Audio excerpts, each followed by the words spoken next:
I happen to be a lover of archery. But I don't like archery for killing things. I like it as a sport.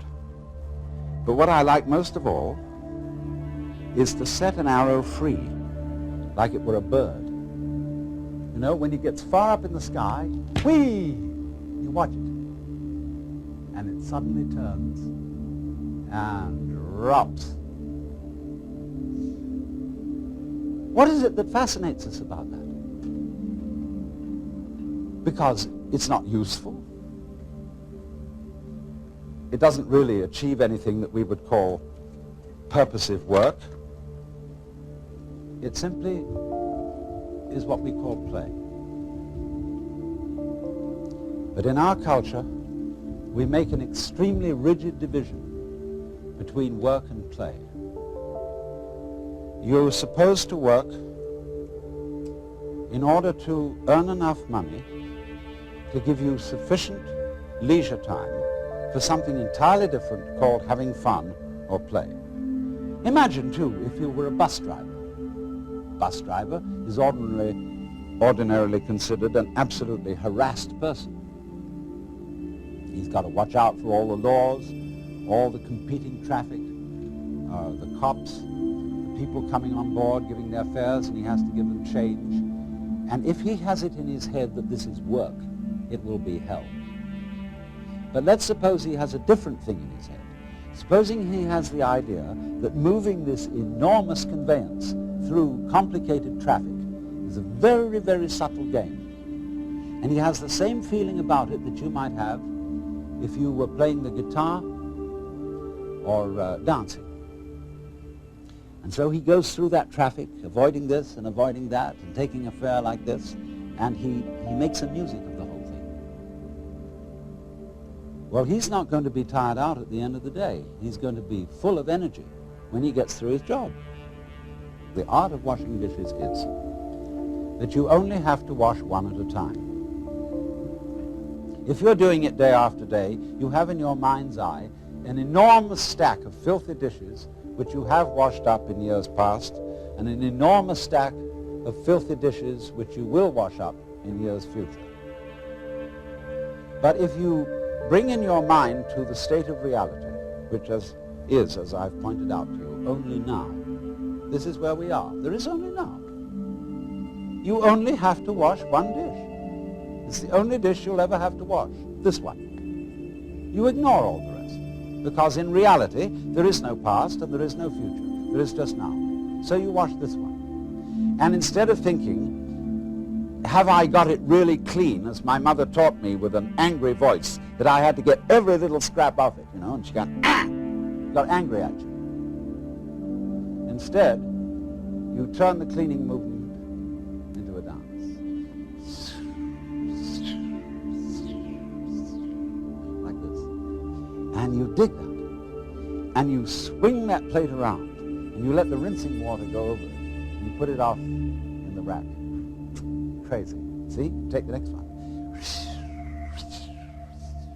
And you get this rhythm going. See? And you're not under compulsion all the time. When I was a little boy and went to school in England, I had to learn the piano. They called it playing the piano. But actually, they said you must play. We had in England compulsory games. They used to post notices on the bulletin board in the school where I went to, which said, this afternoon everyone will go for a run. And if you didn't go for a run, and it was found out that you hadn't, you were flogged. So everybody hated going for a run, because they were under compulsion to play. Everybody must play. It's like the whole game of life we're all involved in. It's only a game, but everybody has got to belong. So we went running. I remember one day I was out on a run, and I was trying to enjoy myself because I was running on the balls of my feet, dancing along. And a fellow came up behind me who was running on his heels. He was jogging, and he was going clump, clump, clump, clump, clump, clump, clump, clump. And I said to him, what's the matter with you? You're running on your heels, and you're jarring your whole body all the way through. Okay, but he stuck to it, and he became the champion long-distance runner of the school. But he didn't enjoy it. It was work. And all he enjoyed was the suffering that he endured that made him feel that he had really contributed to the human race because he suffered so much. He identified his existence and his worth with his suffering. Now, really great runners dance when they run. They don't necessarily follow a straight course. They may weave. And in the same way, if you happen to witness in the year 1970 the World Cup Championship in soccer, you would have seen that the winning team from Brazil played soccer in a most extraordinary way. They played it like basketball. They played it dancing. The way we learned soccer in school when I was a boy was very, very formal and orderly, and we didn't really enjoy it. But these fellows were bouncing balls off their shoulders, off every muscle, and they had astonishing teamwork. But at the same time, were dancing the game, and the sports writer in the London Times said that they danced their way to victory. So the point is, therefore, that you can do everything you have to do in this spirit. Don't make a distinction between work and play. Regard everything that you're doing as play, and don't imagine for 1 minute that you've got to be serious about it. Let's take, for example, the rest of the world, other than ourselves. Think for a moment, what are vegetables doing? Let's, for example, consider this. And what's it all about? I mean, it serves us, human beings, by being decorative. But what is it from its own point of view? See, because here is the stalk, and all these leaves come out, ka-ching, ka-ching, ka-ching, ka-ching, ka-ching, ka-ching, all that stalk, then whoops, it goes into this. And then it goes into flowers in the end, you see, and they go kitty, kitty, kitty, kitty, kitty, kitty, kitty, kitty, all around. And I look at the thing, and it's like a symphony. It's just like Bach doing a fugue with all the different movements going. And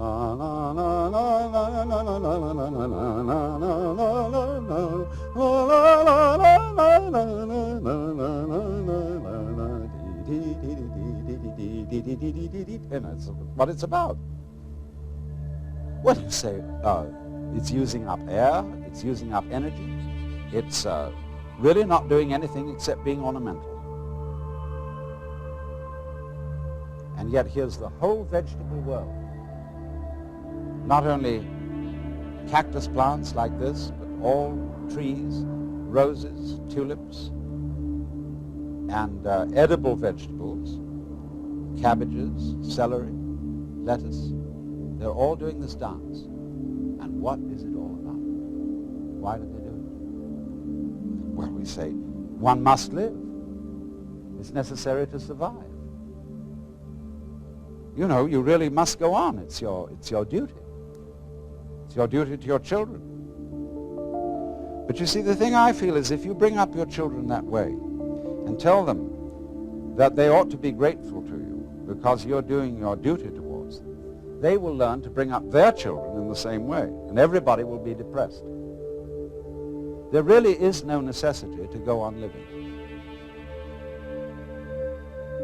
We think, it's part of our Western philosophy, that we think we have a drive to survive, that we must go on living. Because some big daddy said to us, you got to go on living, see? And you better make it or else. Well, I've already explained to you on this show that the fear of death is completely absurd. Because if you're dead, you've got nothing to worry about. So you'll be all right. So in the same way, you must not, I'm I don't want to use that word, must not. Because I'm not trying to talk to you as an authority. I'm trying to talk to you as somebody who's opening your mind up, a helper, not a father figure. This thing here, this plant, I'm quite sure it doesn't say to itself, you ought to go on living. You've got an instinct to survive, which is something other than yourself and which you have to obey. See, I don't think of my own instincts as drives, which is the proper psychological term for them nowadays. I think of my instincts as myself. I don't say, excuse me, but I have an unfortunate desire to reproduce myself, and therefore I'm sexy, and would you please accommodate me? I don't say, excuse me, but I have to eat, and really it's absolutely necessary that I eat. I say, on the contrary, hooray! I am this desire to make love, and I am this desire to eat. It's not something else that pushes me around, it's me. Well, all right, but it doesn't have to go on. I don't feel so compelled that if it were to stop, well, if it were to stop, if I were to be killed, that would be another scene. That would be a different form of the dance. If I'm in pain, people say, don't scream, don't cry, because screaming or crying is a perfectly natural reaction to pain. When a baby is first born, they cut the umbilical cord and somebody smacks it on the bottom, and the baby, yeah! See? That's the first thing in the world. There is in Zen Buddhism a koan, which says that when the Buddha was born, he suddenly stood up and announced, above the heavens and below the heavens, I alone am the world-honored one. Well, everybody would say that was an extremely proud thing to say. So they give this to students of Buddhism as a problem. How could it be that the Buddha, as a little baby, was so proud as to make this pompous statement when he was born? And if you understand the problem correctly, you answer, see? Because that is the perfectly natural response to the painful event of being born into this world. But thereafter, we always say, baby, don't you cry. Shut up. We don't like to hear babies crying. Shut up. And therefore, we stamp out in human beings their natural release from the problem of pain. If you're in pain, cry. And if you can't do that, then pain is your problem. But if you can cry, and if you can let go in that way, pain is no problem. And if you get the shudders at death, the idea of death, the idea of not being here anymore, just get those shudders and dig them. Because the shuddering, isn't it curious? We sometimes say, you remember that song that said, I am not shivering cause I'm cold. I am not shivering cause I'm cold. I am not shivering cause I'm cold. I am just shivering with delight. You know, we get the shivers of delight.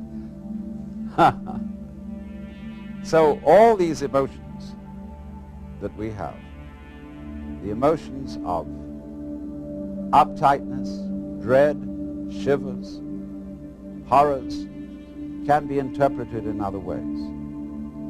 But we interpret them in a negative way so long as we are under the sense that you absolutely must go on living. Now you see, living, like this plant, is something spontaneous.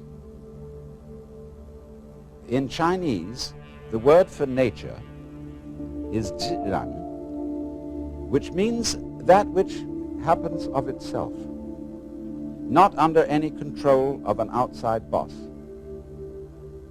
And they feel that all the world is happening so of itself. It's spontaneous.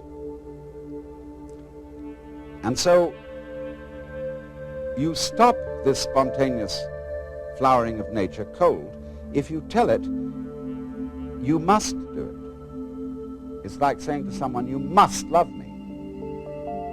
Well, it's ridiculous. If I were to ask my wife, darling, do you really love me? And she says, I'm trying my best to do so. That's not the answer I want. I want her to say, I can't help loving you. I love you so much I could eat you. And that's what the plant feels in growing. It doesn't feel that it must grow. It's not under orders. It's not a military chain of command. It does this spontaneously. So that when you try to command the spontaneous process, you stop it. It's like saying to someone, now, be unself-conscious. You know, there's a belief in India that if you think of a monkey while you're taking medicine, the medicine won't work. So therefore, when you take your vitamins or next pills, try not to think of a monkey. See? And that will completely tie up the spontaneous process, and it won't work. So all the things that we say to our children, like, well, you must have a bowel movement every day after breakfast. Try, darling, to go to sleep. Stop pouting. Take that look off your face. Oh, you're blushing. Make you feel guilty about blushing. See? All those things are attempts to say this one thing. Darling, little child, you are required to do what will be acceptable only if you do it voluntarily. And everybody on this account is completely mixed up, because we are trying to force genuine behavior. We all admire artists when we say they're unself-conscious. They seem so natural. They seem to dance or paint or talk or play the piano so effortlessly. Of course, a lot of work has gone into it. But if you are a great artist, your so-called periods of practice, when you sit for hours and study your technique on the piano, you will not do that effectively unless it is a pleasure for you. You have to come to the point where going over it again and again is a dance. One of my friends is a great Hindu musician who has the most extraordinary technique in playing an instrument called the sarod. It's like an extremely sophisticated Hindu guitar. His name is Ali Akbar Khan, and he's generally acknowledged to be the leading master of Northern Indian music. He told me once that the comprehension of music is in understanding one note. The meaning of that is he can sit for hours and hours working on this, but there really is only one note at a time. And he gets into that note and listens. He really listens. Gets into the sound. And it simply doesn't matter that it takes a long time, that he'll have to do this for many hours, because he's completely absorbed in listening to the sound he is now making. He's going with that vibration, as when you might chant, like they do in yoga. You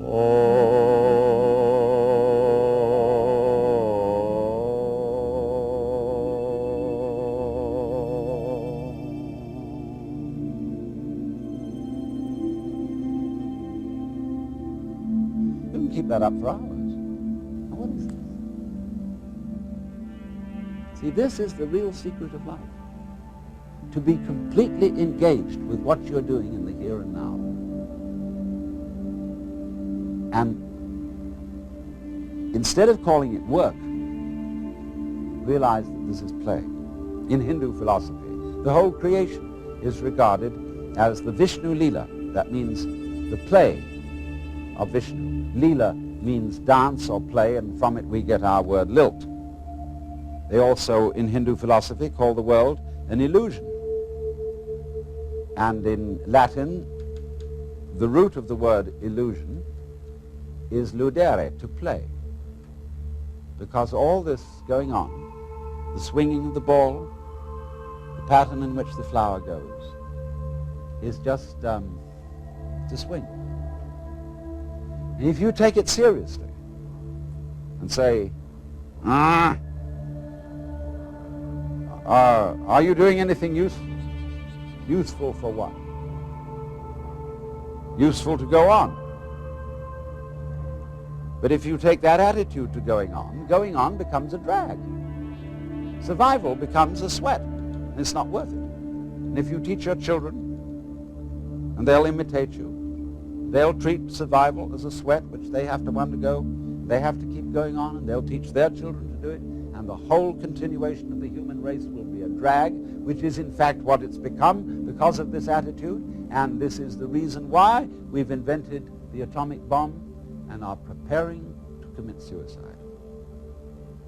Because we think we must happen. And to the degree that we think we must happen, we hate it. And are going to bring it to an end. And stop it. So I was about to say seriously, but I'm going to change my words and say sincerely suggest.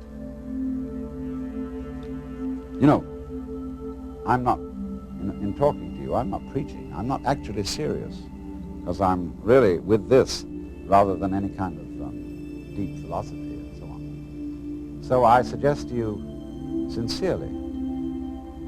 G.K. Chesterton once said that the angels fly because they take themselves lightly. How much more so then he, she, who is Lord of the angels. The whole world is 3 for a penny, 3 for a pound, 'tis love that makes the world go round, or in the words of Dante, but my own wings were not for such a flight, except that, smiting through the mind of me, there came fulfillment in a flash of light, that my volition now and my desires were moved like wheel revolving evenly by love that moves the sun and starry fire.